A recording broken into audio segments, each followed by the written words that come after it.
Bien-aimés dans les Seigneurs, pour votre édification, croissance spirituelle et le salut de vos âmes, retrouvons-nous chaque mercredi à 16h30 pour le culte d'enseignement, vendredi à 17h juste pour le culte de délivrance,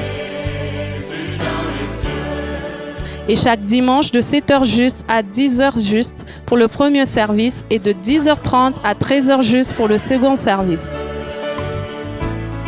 Nous sommes au numéro 30 de l'avenue des Cimetières au quartier Bel-Air dans la commune Kampemba à Lubumbashi.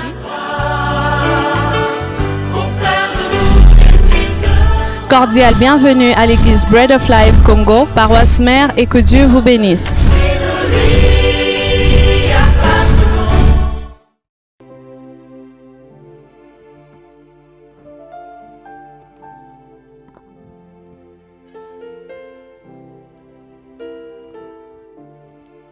Que Dieu soit béni. C'était vraiment un moment formidable dans la présence du Seigneur, surtout quand on s'approche de la table du Seigneur. Je dis merci au grand Créateur. Merci à l'ange de l'Église, le révérend apôtre, bishop, docteur Chinabou. Il a beaucoup de casquettes, cet homme. Je le découvre chaque fois qu'il est avec moi. Je prends toujours un plus. Et j'aime sa manière de comprendre les choses de Dieu. Ça m'inspire beaucoup. Tu es un modèle. Que Dieu te bénisse vraiment. Merci à Mukishiz.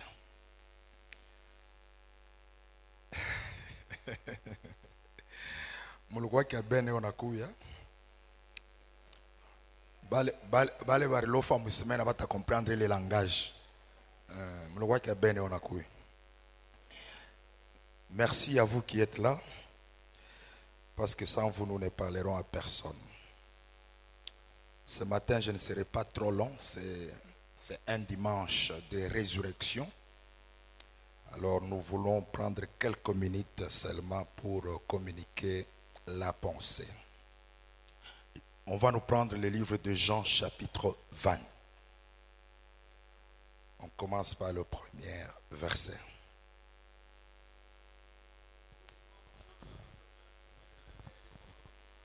Non, commencez par le premier verset. Le premier jour de la semaine, Marie de Magdala s'est rendue au sépulcre dès le matin.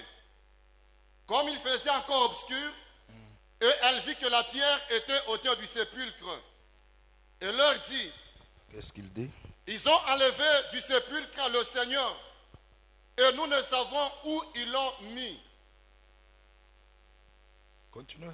Pierre et l'autre disciple sortirent et allèrent au sépulcre. Ils couraient tous deux ensemble. Mais l'autre disciple courut plus vite que Pierre et arriva le premier au sépulcre. Il étant baissé, il vit les bonnes qui étaient à terre. Cependant, il n'entra pas. Simon-Pierre, qui le suivait, arriva et entra dans le sépulcre. Il vit les bonnes qui étaient à terre. Et le linge qu'on avait mis sur la tête de Jésus, non pas avec le bonde, mais plié dans un lieu à part. Alors, l'autre disciple qui était arrivé le premier au sépulcre entra aussi. Et il vit et il crut. Car il ne comprenait pas encore ce que, selon l'Écriture, Jésus devait ressusciter des morts. Que Dieu bénisse sa parole. Amen. C'était le premier jour de la semaine. La Bible dit Marie de Magdala s'est rendue au sépulcre au sépulcre ce matin-là. Excusez, s'est rendue au sépulcre ce matin-là. Il faisait encore obscur. Il vit que la pierre était déjà ôtée. Que Dieu soit béni. Nous avons traversé une semaine pascale. Et dans cette semaine pascale, il y a beaucoup de choses qui couvrent la Pâque. Il y a beaucoup de mystères. Et ce matin, je veux juste épingler quelques dimensions qui ont accompagné la résurrection de Christ. Pendant que Jésus s'est mouru à la croix, il y a eu des choses qui se sont passées, auxquelles même ceux qui n'ont pas cru en lui avant la croix et qui n'ont pas cru que Jésus était Seigneur, mais devant la croix, tous ces gens-là ont changé de langage. Donc vous allez comprendre avec moi que la Pâque, c'est une dimension qui va amener les gens à changer leur langage vis-à-vis de nous. Ce qui m'étonne déjà, c'est ta manière de dire Amen. J'aimerais donner une prophétie à quelqu'un. Après cette semaine pascale, les gens n'auront pas le même regard sur ta vie. Ils doivent avoir un autre langage. Ils regardent Jésus. Quand Jésus parlait de sa divinité, ils n'ont pas cru. Ils disaient, voilà, c'est fils de charpentier, c'est fils de Marie. Mais avec les événements de la croix, la Bible dit, tous ceux qui étaient témoins de sa mort ont changé de langage. Pourquoi? Parce qu'il y a eu des choses qui se sont réalisées à la croix. Et ces choses ont affirmé et attesté que Jésus était Dieu. Vous savez, il y a des moments que les gens ne te feront jamais confiance, ils ne croiront plus en toi. Mais il y a des choses que Dieu fera dans ta vie pour que ces gens croient en toi. Si tu me donnes un amen, bien que Dieu commence ces choses-là. Les témoins de la honte de Christ. Pendant que Jésus s'est mouru à la croix, il n'y avait qu'un seul disciple, c'était Jean. En dehors des gens, c'était les femmes. C'est pourquoi moi j'ai toujours encouragé beaucoup les mamans, parce qu'une église qui a beaucoup de mamans et des mamans bien assises dans la foi, cette église ira très loin. Parce que là où les hommes prennent fuite, les mamans ne fuient pas. Ils sont toujours là, ils nous accompagnent même dans les difficultés. C'est pourquoi vous allez remarquer que même dans le couple, c'est facile que les enfants prennent fuite à certaines choses, mais la femme est toujours là. Vous voyez, c'est ce qui s'est passé aussi avec Jésus. Jésus se retrouve à la croix. Tous les apôtres ont fui. Tous ont disparu, sauf Jean. Et ce que nous avons remarqué, c'était quoi? Les mêmes femmes qui ont participé à la honte de Christ, qui ont vécu comment Christ a été humilié à la croix, sont toujours les mêmes femmes. Le premier jour de la semaine, elles sont allées, le premier encore, voir l'accomplissement de la résurrection de Christ. Qu'est-ce que j'aimerais dire par là? Ceux qui ont été témoins de ta honte, ils seront encore témoins de ta gloire. Les femmes ont vu Jésus. Vous savez, des fois quand nous expliquons et nous voyons les films de Christ, vous allez remarquer qu'on est en train de nous montrer Jésus, il a porté quelque chose. Non, Jésus est mort nu. Nu à la croix, nu. Devant sa mère, devant ses disciples, devant cette foule-là. Et ces femmes qui ont vu la honte là, elles ont été aussi le premier à vivre le témoignage de la résurrection. Écoutez-moi, qu'est-ce qui me fait du bien dans tout ça? Après que les femmes aient sorti de ces pilques, Pierre, qui était l'un des colonnes, la Bible dit avec un des disciples, il courait pour aller voir si Jésus était ressuscité. Pendant qu'ils sont arrivés là-bas, la Bible dit pendant qu'ils couraient, Pierre courait lentement, l'autre disciple courait vite. Mais quand ils arrivent devant le sépulcre de Christ, celui qui courait vite est arrivé le premier, mais il n'était pas entré. Mais Pierre qui courait lentement, quand il arrive, il était le premier à entrer. Quelle est cette dimension que la résurrection de Christ veut nous faire voir? La dimension de la résurrection de Christ est venue changer de choses, de positions de la vie de quelqu'un. Ça veut dire quoi? Ceux qui sont partis les premiers ne seront plus le premier. Par contre, c'est le dernier qui sera le premier. Est-ce que tu peux me donner un amen bien? C'est-à-dire, à cause de la Pâque, ta position changera. Si tu me donnes un amen, que Dieu commence à changer ta position. Je déclare sous la vie de quelqu'un, la semaine qui commence, Dieu changera ta position. Les premiers seront les derniers seront le premier. Je suis venu dire à quelqu'un, ça ne dépend pas de celui qui court, ni de celui qui veut, mais par contre de celui que l'Éternel fait grâce. Tu peux courir rapidement, mais tu n'arriveras pas le premier. Mais quelqu'un court lentement, mais il arrive le premier. Ça veut dire quoi? Celui qui court avec Dieu arrivera le premier.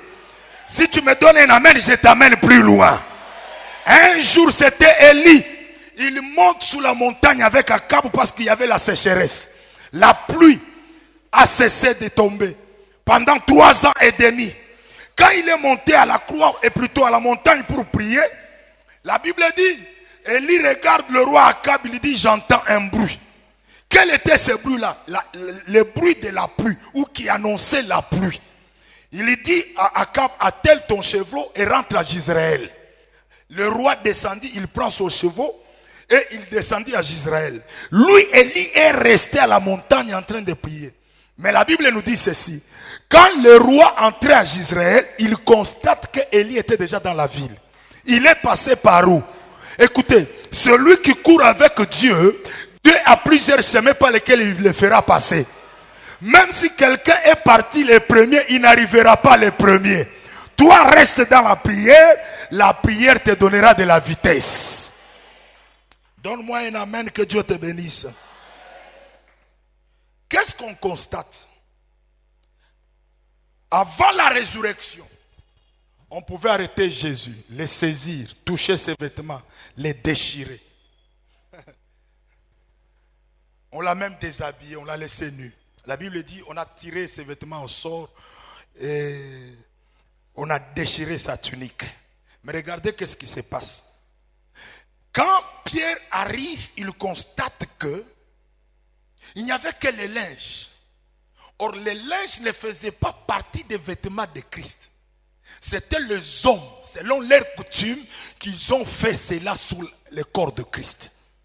Mais à la résurrection, ce qui appartenait aux hommes est resté dans le tombeau. Après la Pâque, la coutume des hommes tombera sur ta vie. Rien ne te retiendra, tu sortiras libre. Mais quand on croise Jésus, on constate que Jésus était habillé. Et si Jésus était habillé, je me pose la question, d'où est venu les vêtements de Christ? Donc, qui était son couturier? C'était son père. Et vous allez remarquer que quand ils l'ont vu, la Bible dit, les femmes voulaient le toucher. Jésus a dit à Marie de Magdala, il dit, ne me touchez pas. Avant, tu pouvais le toucher, mais après la résurrection, on ne pouvait pas le toucher.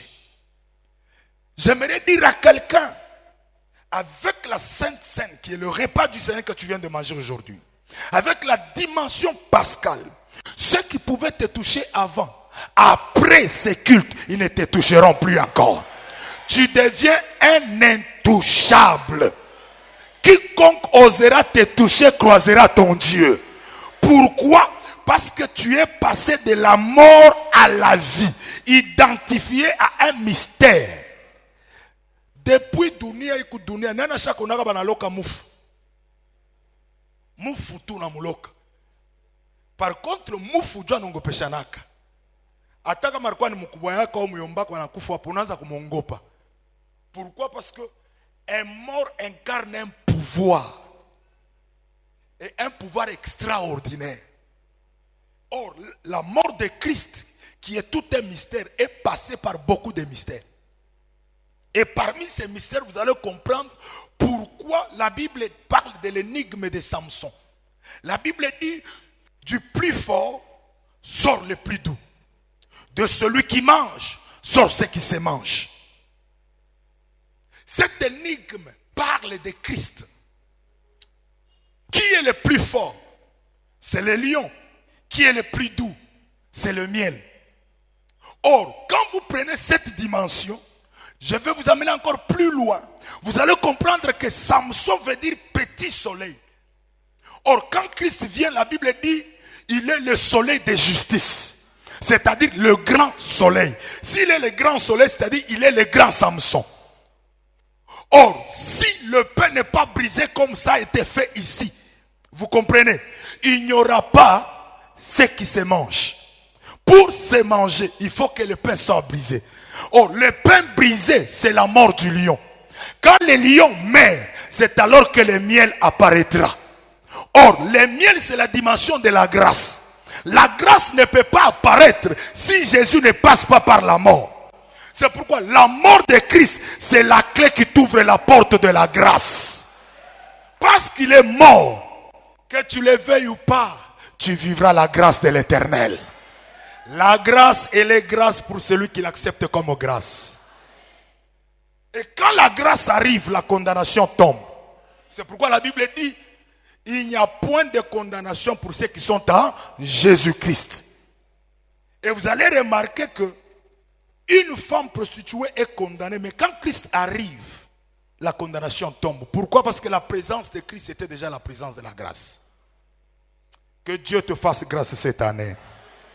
Je dis que la grâce de l'Éternel te localise. Que tu expérimentes la grâce dans tout ce que tu es en train de faire. Là où les autres travailleront dur pour avoir, toi par la grâce de Dieu, que la grâce te facilite. Moi je crois que quand la grâce arrive, il y a des choses qu'on ne peut plus encore forcer. Parce que c'est la grâce. La grâce, c'est le béquille du paralytique. La grâce, c'est la longue chevelure de Samson. Ça te donne au-delà des capacités humaines. Ce que tu ne peux pas faire avec ta force, la grâce te le donne. Que Dieu nous fasse encore grâce ce matin. Si tu crois à cela, reçois la grâce. Je dis reçois la grâce. Et pour terminer, je vais vous dire que la mort de Christ me fait du bien. Il apparaît devant les apôtres après la résurrection. Tout le monde était là, sauf Thomas. Et quand Thomas retourne et il revient de là où il était, on lui dit que le Seigneur était ici. Il dit non, c'est pas vrai. Moi, je ne crois pas qu'il est ressuscité. Pour croire à sa résurrection, je dois le voir.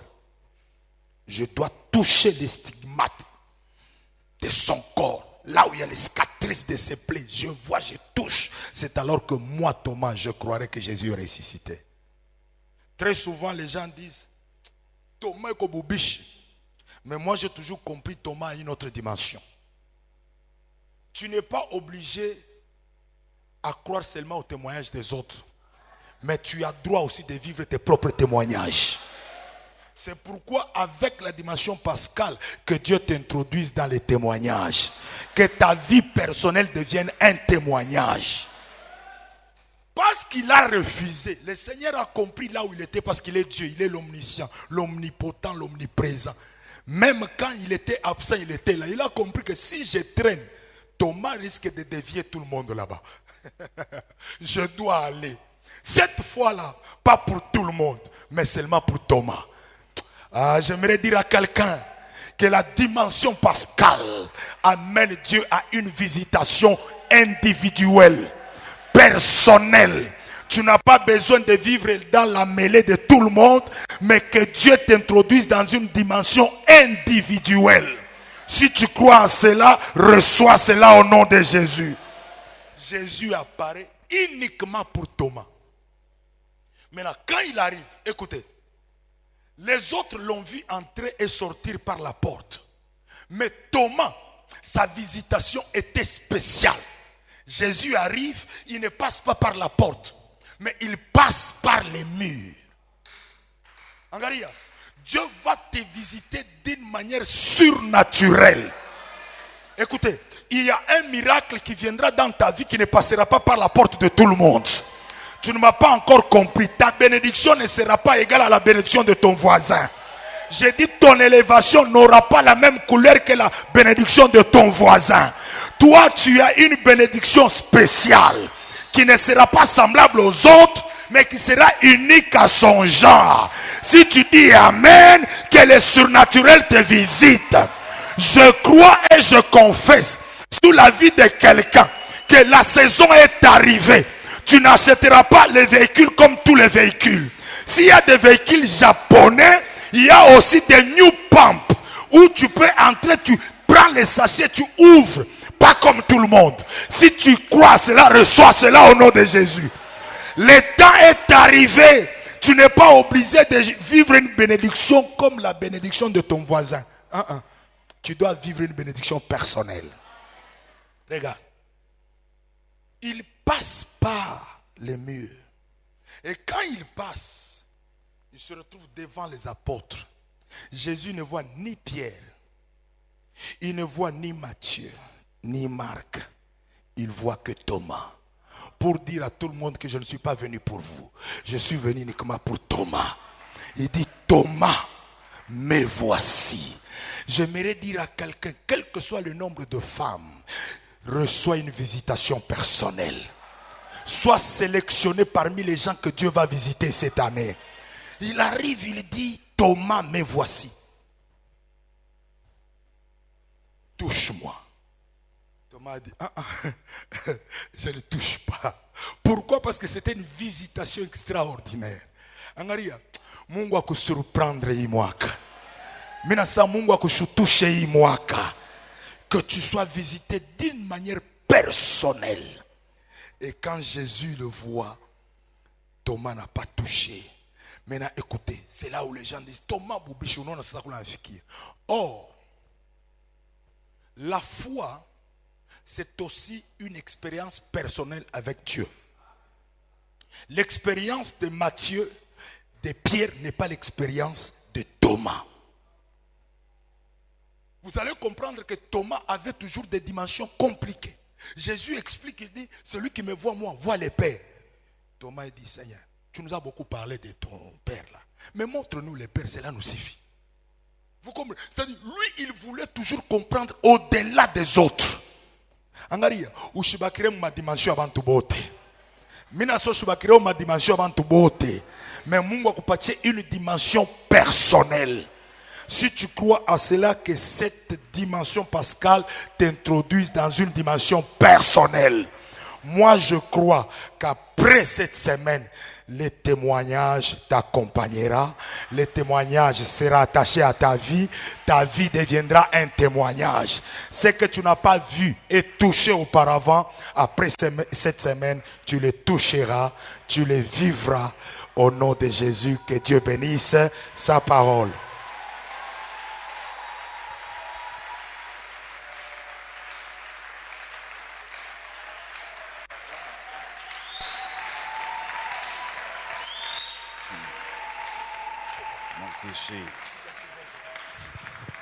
Ok, on se tient debout, nous clôturons la rencontre.